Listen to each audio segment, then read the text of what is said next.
Jak vůbec víš, že ji máš rád? Ne. A že je tvá. Dívej se na nás, lidi. Jen tvá. Nespívej, ano, projdeme se, pojď, co říkáš? Jdeme. A ví to? Jo. Jak vůbec víš, že ji máš rád? On to taky zná. Jak to jen ví, jak to dáš znát? Jak vůbec víš, že ji vážně Vážně máš rád. Tohle jsem nikdy neslyšel. Jak vůbec víš, že ji máš rád?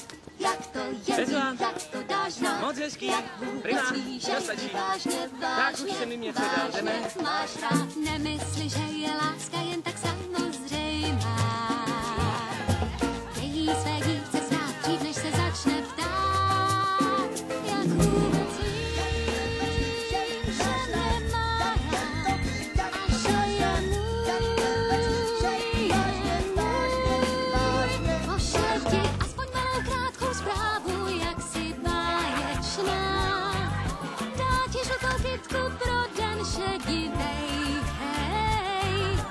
Jen je ti načíct musí, to láska je, podívej. Jen tak to víš, že má tě rád. Vidíš? Jo, už jsem viděl dost, jdeme. Královský ples. Jo. To by bylo skvělé. To by nebylo skvělé. Říkej jí, jak myslíš na ní. Má ti to snad hádat za ní. Opakuj to bez ustání. Uvěří pak ráda. Každý přece touží šťastně žít až do skonání.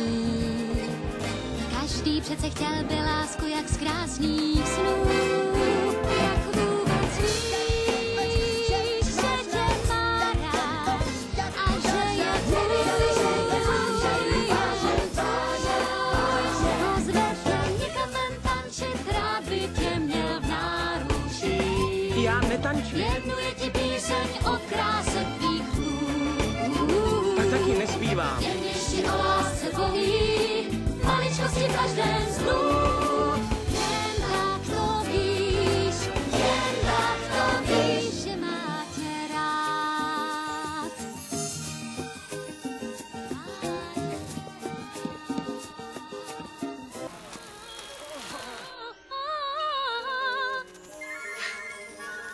Zaneste ty květiny Nancy, prosím. Zbláznila se, jsou to ptáci, co pak ví, kde bydlí.